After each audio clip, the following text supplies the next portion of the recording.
palavra o Sr. Deputado Pedro Filipe Soares. Faz favor, Sr. Deputado.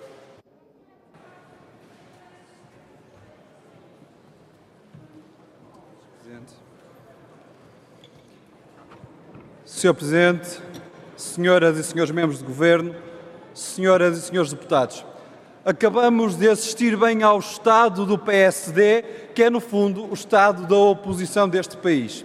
Dizia ainda há segundos o líder parlamentar do PSD que nós estamos todos mais ou menos para o mesmo. Nós também gostávamos de poder recuperar rendimentos. Temos uma divergência sobre a forma como os vamos fazer. Sr. Deputado, lembremos-nos o que é que o PSD escreveu juntamente com o CDS no seu programa eleitoral. Quando havia a necessidade de apresentar aos portugueses e às portuguesas as prioridades para a alteração da política fiscal. A quem é que PSD e CDS quiseram responder primeiro? Foi aos trabalhadores, que aumentaram o IRS, foi aos pensionistas, não foi àqueles grandes traumatizados da política da austeridade, que dos seus milhões de lucros eram a Galp, a EDP e a REN. Eram essas a vontade de redução de impostos de PSD e CDS. E eram essas as prioridades para a redução para a recuperação de rendimentos. Ora, um PSD que vai desta linha para a linha da usurpação do poder novamente há um ano atrás, é um PSD que parou no tempo e vai saber, até teremos todo um debate de especialidade em que será a vida a abster-se, porque das ideias para debate hoje não vimos nem uma. Há uma única acusação, não é uma ideia, é uma acusação e eu provarei que ela é falsa.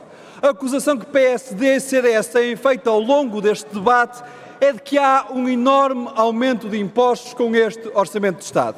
Há novos impostos, há um aumento da carga fiscal e há até, diga-se nas suas palavras, uma carga fiscal que é distribuída de uma forma menos igualitária. Ora, vejamos então o que é que dizia o último Orçamento de Estado apresentado por PSD e CDS nos mesmos impostos que têm sido utilizados para criticar este Orçamento de Estado. Para 2015, o IRS, que agora é previsto que aumente a 37 milhões de euros, fruto da dinâmica económica, aumentaria, segundo PSD e CDS, 426 milhões de euros. O que estava orçamentado no IRC eram apenas 258 milhões de euros, que compara com aquilo que dizem que é um abuso para 2017 de 82 milhões de euros. Mas já agora, naquele grande ataque que está a ser direcionado ao preço sobre os combustíveis, para 2015 tivemos um aumento proposto por PSD e CDS de 190 milhões de euros. Mas veja-se, para 2017, ao contrário do que está a ser dito por todas as bancadas e é reconhecido pela UTAU, há uma redução do valor previsto do ISP de 15 milhões de euros. Já agora, juntemos aqui o IVA. O que é que era previsto por PSD e CDS para 2015? Um aumento de 601 milhões de euros. O que é que está previsto para 2017? 25 milhões de euros. Bem, senhoras e senhores deputados, eu creio que a realidade está a tirar o tapete a PSD e a CDS. Mas já agora, juntemos-lhe o exemplo da sobretaxa. O que é que estava previsto para 2015 a sobretaxa? Lembrar-se-ão que era aquela simulação de simulador que dizia que afinal as pessoas iriam ver devolvida a sua sobretaxa. Ora, no final do ano as pessoas pagaram 930 milhões de euros de sobretaxa de IRS. E eu repito o número que é para não haver dúvidas. PSD e CDS em 2015 levaram de sobretaxa de IRS 930 milhões de euros, tendo prometido exatamente o contrário. Veja-se agora o que é que vai acontecer em 2017, porque deve ser algo enorme, algo extraordinário, face a esta queixa continuada de PSD e CDS. Nós vemos que, afinal, há uma redução de sobretaxa para 180 milhões de euros. 930 PSD e CDS, 180 Orçamento de Estado para 2017. E estão indignados. Bem, com indignações destas, nós percebemos que não há nada mais, nada menos que pura hipocrisia. E essa que é a realidade. Mas há uma outra acusação que vale a pena responder. Está ligada com estas. E a outra acusação é de que a carga fiscal aumenta em 2016.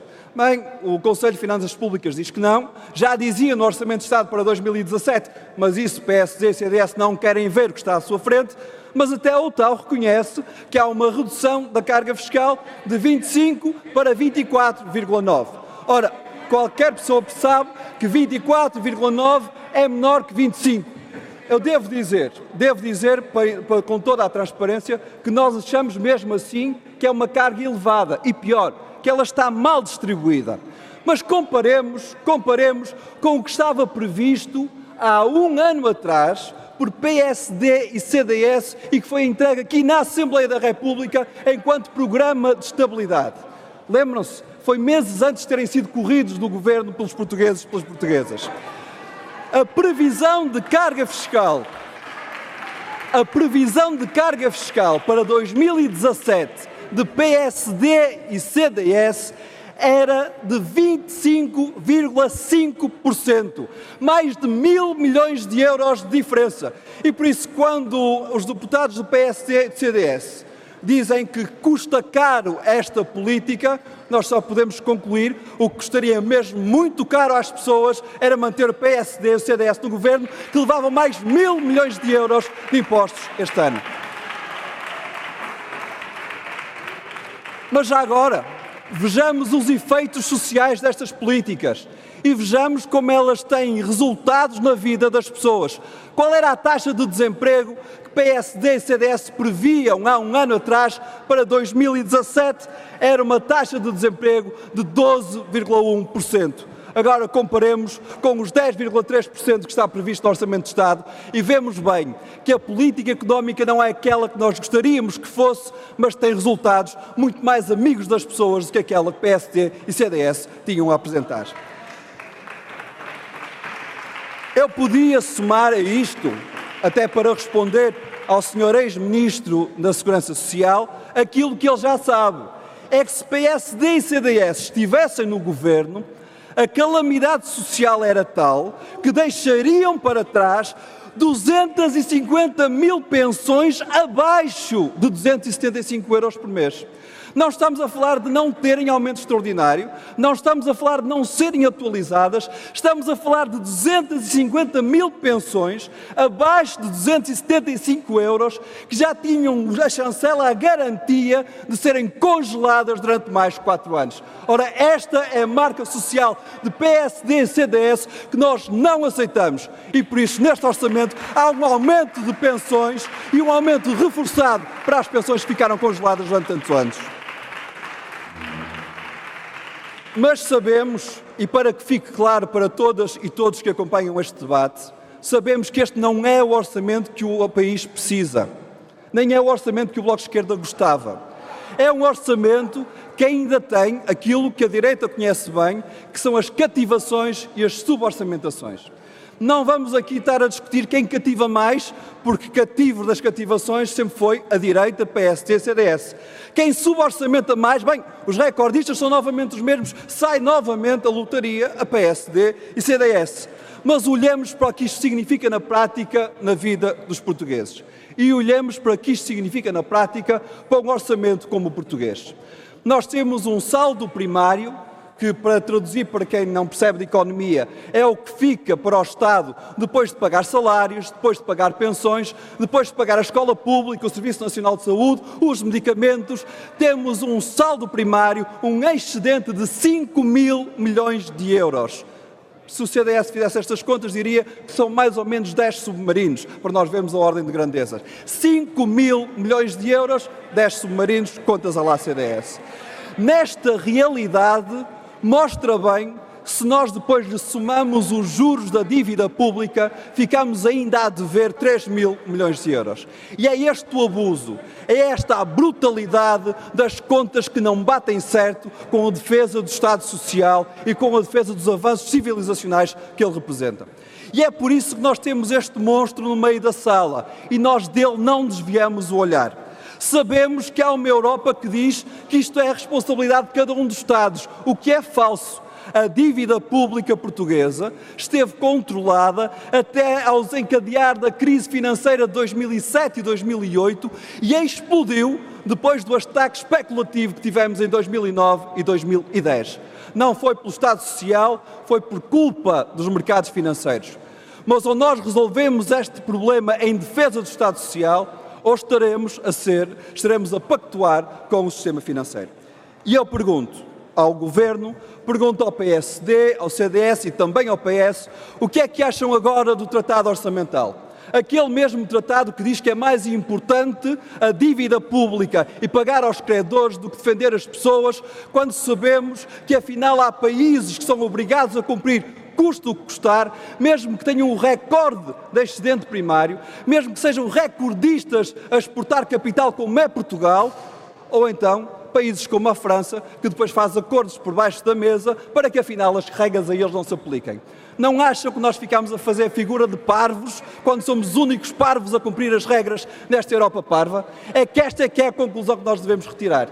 E quando nós percebemos que há pessoas das filas de espera dos hospitais que precisam de respostas, que há investimento público capaz de criar emprego que não tem uma dotação orçamental porque ela lhe é negada para pagar a dívida pública, quando há uma necessidade de responder à defesa da escola pública, à contratação de mais pessoas e percebemos que o dinheiro que deveria estar aí para a dívida pública e para cumprir regras que só os parvos é que cumprem, nós percebemos de facto, quando a regra é injusta, a única regra justa é desobedecer e essa é que é a escolha do Bloco de Esquerda.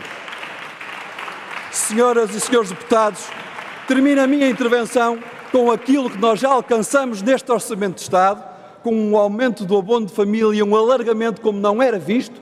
Todas as crianças até ao final da legislatura terão acesso ao abono de família até aos 3 anos, um avanço importante na defesa do Estado Social, com o reforço do combate à pobreza, quer do CSI, quer do RSI, o que compara bem com as pessoas que foram afastadas desta necessidade por PSD e CDS, 72 mil idosos foram atirados borda fora do CSI e que nós agora temos que recuperar, com a tarifa social da água para levar por diante aquilo que já foi extremamente relevante com a tarifa social de energia. Mais de 700 mil famílias têm uma redução na sua fatura na eletricidade, fruto desta maioria parlamentar, fruto do trabalho que o Bloco de Esquerda fez, e agora temos que alargar essa conquista à água, com o aumento das pensões, com a garantia que há uma redução dos impostos sobre o trabalho.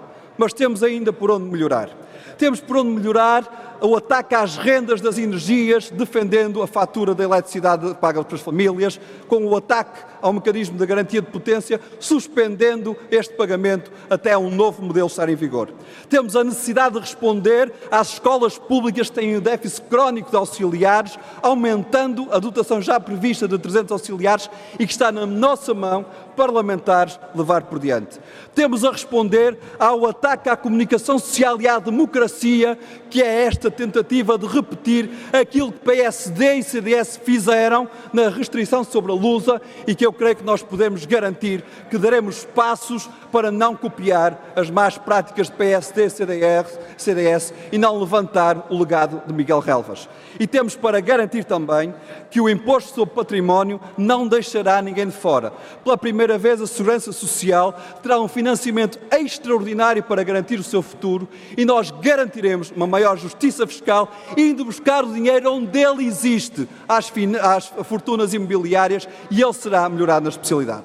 Mas termino, senhoras e senhores deputados, com um dos grandes desafios desta legislatura e que nós temos que começar de quanto antes.